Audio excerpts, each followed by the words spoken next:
বিশেষ করে আমরা আমাদের দলের পক্ষ থেকে আপনাদেরকে ওয়েলকাম করি যে আপনারা আমাদের সমালোচনা করেন, যে আপনারা শুধু আমাদের মন্দ দিক তুলে ধরেন না, আমাদের ভালো দিকগুলো তুলে ধরেন।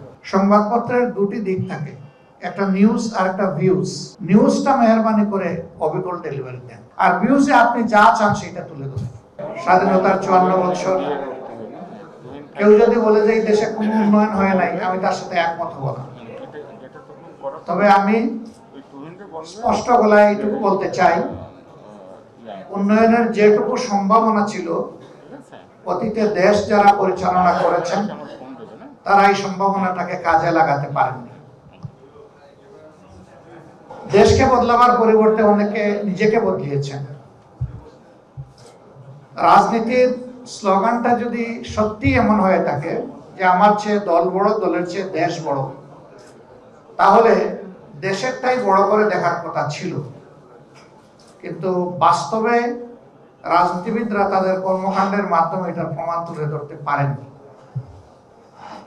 আব্বাস ভাই সমাজের চতুর্থ স্তম্ভ, রাষ্ট্রের। সাংবাদিক মহলের কাছে প্রত্যাশার কথা জনগণের তিনি জানিয়ে গেছেন এবং কিছু কিছু ব্যাপারে তিনি অভিমান ব্যক্ত করেছেন। আর এইটুকু বাস বিচার আশা করি আপনারা অবশ্যই সিরিয়াস কনসিডারেশনে নেবেন। আমি ওইদিকে যাচ্ছি না, আমি শুধু এতটুকু বলবো যে বাকি যে তিনটা স্তম্ভ আছে, এই তিনটা স্তম্ভের কোনোটাই 4D ভিশনে সমাজকে দেখে না, নিজেকে দেখে না। 4D ভিশন হচ্ছে 4 ডাইমেনশনাল ভিশন, সামনে থেকে, পিছন থেকে, দুই সাইড থেকে। সোসাইটির দুই ধরনের স্টেক হোল্ডাররা এটা দেখেন, একটা অবভিয়াসলি সাংবাদিকরা দেখেন, আর একটা রাজনীতিবিদরা দেখেন।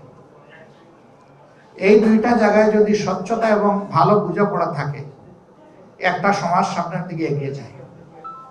কিন্তু এই দুই জায়গার যে কোনো এক জায়গায় স্বচ্ছতার যদি ঘাটতি হয়, এই সমাজ কুড়িয়ে কুড়িয়ে সামনের দিকে যায়, হামাগুড়ি দিয়ে যায়, দৌড়ে সামনের দিকে তার গন্তব্যের দিকে যেতে পারে না।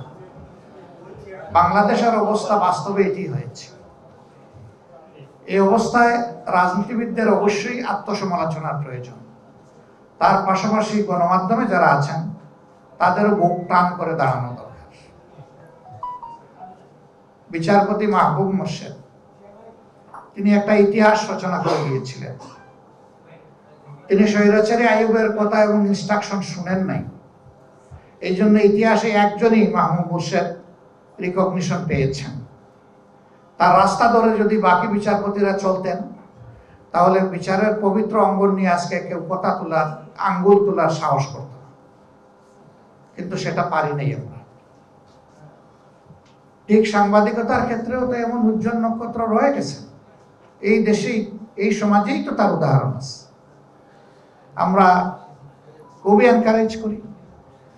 বিশেষ করে আমরা আমাদের দলের পক্ষ থেকে আপনাদেরকে ওয়েলকাম করি যে আপনারা আমাদের সমালোচনা করবেন। আমাদের প্রশংসা করবেন কিনা এটা আপনাদের ব্যাপার, যদি কোনো ভালো কাজ করে থাকে, কিন্তু সমালোচনা করতে ভুলে যাবেন না। আপনার সমালোচনা আপনার ভাষায় করুন, আপনি যে ভাষাটা পছন্দ করেন, আপনার কৌশলে আপনি করুন, যে কৌশল আপনি নিজের জন্য, আপনার গণমাধ্যমের জন্য উপকারী মনে করেন। তবে সব কিছুর উপর দিয়ে আমরা যেন দেশের স্বার্থটাকে বিবেচনায় রাখি। যদি সেটা রাখি, তাহলে এই সমালোচনা আমাদের সংশোধন এবং আমাদের পরিমার্জনে আমাদেরকে অবশ্যই সহযোগিতা করবে। আমরা সেটাই চাই।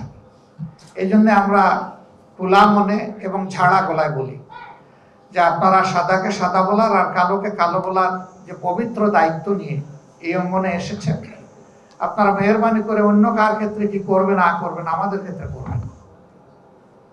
আমরা ভুলের ঊর্ধ্বে নই।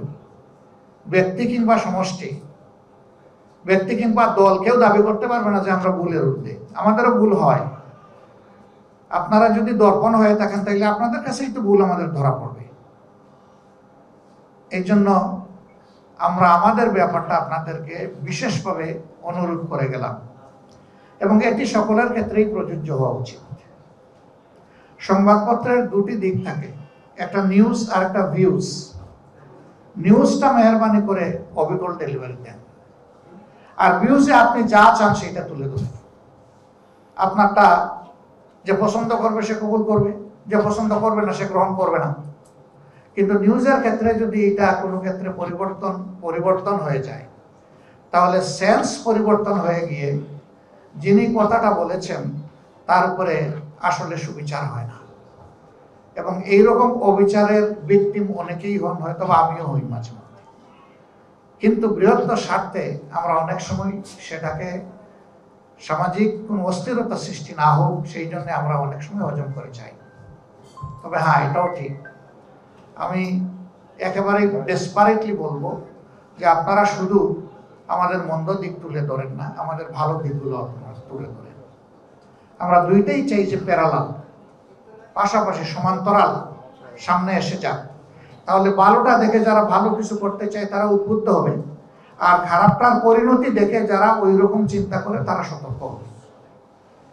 এই উদ্বুদ্ধ হওয়া এবং সতর্ক হওয়ার মধ্য দিয়ে যে সমাজ বিল্ড আপ হবে, সেই সমাজটা সত্যি একটা ভালো সমাজ হবে। আমরা একটা মানবিক সমাজ দেখতে চাই।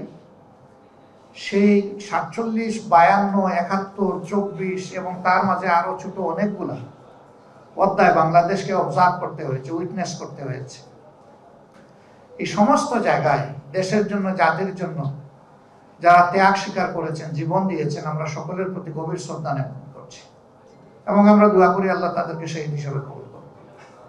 যে মেয়েটা গতকালকে সবাইকে কাঁদিয়ে চলে গেল, আব্বাস ভাই বলেছেন এরকম আরো বহু হৃদয় বিদারক ঘটনা ঘটে। আমি ব্যক্তি হিসাবে দেখেছি, পড়েছি, জেনেছি, বুঝেছি, চেষ্টা করেছি, সবগুলা না হলেও কিছু কিছু। কিন্তু আমার মনে হয়েছে এরকম নৃশংস পাশবিক ঘটনা সম্ভবত আমার মেমোরিতে আসে না। ঠান্ডা মাথায় আপনজন, যেখানে সে গিয়েছিল ছোট্ট শিশুটি মনের খুশিতে কিছু সময় কাটাবে, সেই জায়গায় তার আপনজন তাকে যেভাবে ধারালো অস্ত্র দিয়ে তার সব কিছুকে ছিঁড়ে ফিড়ে খান খান করে দিয়েছে, এমন নৃশংস ঘটনা আমি শুনি নাই। আমরা দোয়া করি এই মেয়েটাকে আল্লাহ তাআলা জান্নাতের একটা পাখি হিসাবে কবুল করুন এবং তার আপনজনকে আল্লাহ তাআলা প্রশান্তি দান করুন। সারা দেশবাসী কষ্ট পেয়েছে, সারা দেশবাসীকে এখান থেকে শিক্ষা নিয়ে আগামীতে এই ধরনের অপকর্মের বিরুদ্ধে সোচ্চার হওয়ার এবং বিচার নিশ্চিত করার দাবিতে আমাদেরকে এক ও অভিন্ন হওয়ার তৌফিক আল্লাহ তাআলা দান করুন। এই ক্ষেত্রে নিশ্চয়ই মিডিয়ার একটা বড় ভূমিকা থাকবে, আমি সেই ভূমিকা প্রত্যাশা করে